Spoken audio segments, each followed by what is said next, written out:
From dealing with abusive directors to method acting gone bad, these are several performers who took on horror roles that really screwed them over. Welcome to Film Fans, and in this video, we'll tell you some horror scenes that really messed up with the celebrity's mind. Number 5. JoBeth Williams in Poltergeist, 1982. This spooky 1982 masterpiece is widely recognized as one of the most haunted movie sets of all time. Among the many mysterious tragedies associated with the film were actor Oliver Robin's near-death experience with the clown puppet during production, young actress Heather O'Rourke's death from a misdiagnosed intestinal abnormality a few years after the film's release, and actress Dominique Dunne's murder by her ex-boyfriend in her driveway. JoBeth Williams, who played the movie's mother, was similarly surprised to learn that screenwriter-producer Steven Spielberg insisted on utilizing genuine human bone remains as props for the film, and she began to get spooked out by something strange that happened in her home at the time. During her Reddit AMA, she revealed that because we were supposed to be terrified, I believe everyone's nerves were on edge. I didn't reside in LA at the time, so I was living in a leased apartment, and I started noticing that every night, when I came home from shooting, fatigued and fried, the images on the walls were crooked, and I'd straighten them out. And the next day, when I came in, the portraits were all twisted again. She eventually told herself that the shivers were her own fault because she banged the door too hard on her way out, but it gave her an understandable case of the willies at the time. She supposedly rectifies them every time, but if the claim is true, it's probably safe to state that some movies are cursed and that the consequences tend to follow those who work on the movies from time to time, though whether they're bound to have negative or detrimental impacts is difficult to say. Number 4. Liv Tyler and the Strangers, 2008. Despite receiving negative reviews, Brian Bertino's low-budget home invasion horror The Strangers turned a tidy profit at the box office in 2008, grossing $82 million on a $9 million budget. Dennis Harvey of Variety was among the critics who complimented the film, praising the two characters for credibly reflecting every hue of panic. Tyler claims that her reactions were realistic since she was truly afraid. When Newsblaze questioned if she was terrified on set, she responded, "Oh, yes. I'm talking about it all the time. Absolutely. That is what makes The Strangers so authentic."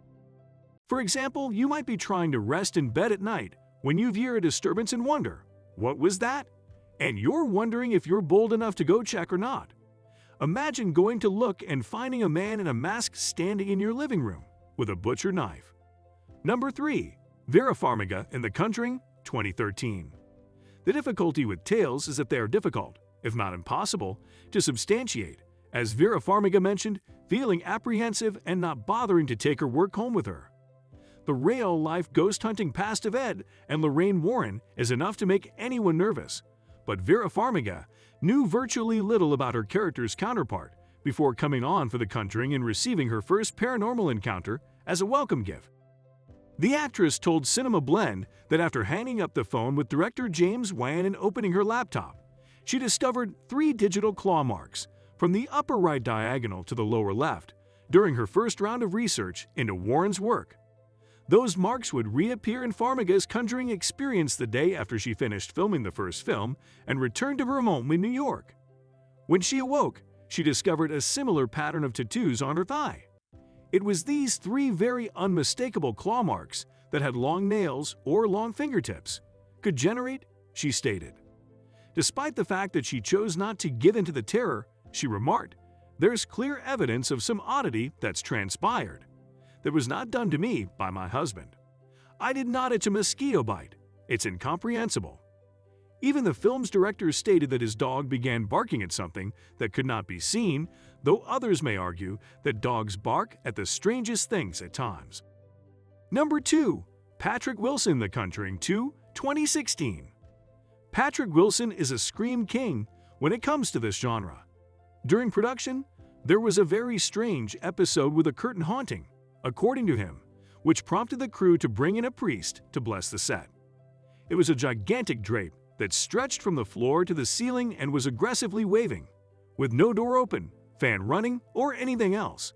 That was a pretty strange incident because nothing else was moving or blowing around it.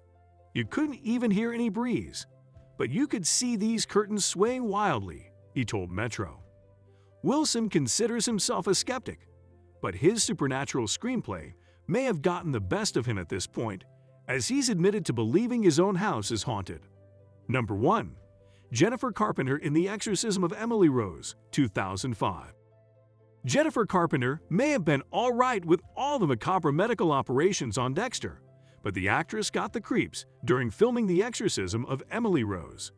She told Dread Central that while she was filming the religious thriller, unusual things began to happen to her after hours, like her radio going on by itself in the middle of the night. My radio came on by itself 2 or 3 times when I was going to sleep, she explained. The only time it startled me was when it was incredibly loud and playing Pearl Jam's Alive. Carpenter later attributed these events to an electrical problem with the hotel where they were staying. And with that being said, it's time to end our video. Have you ever faced a similar situation? Let us know in the comments. Like this video and subscribe to the channel for more amazing videos like this. We'll see you in the next video.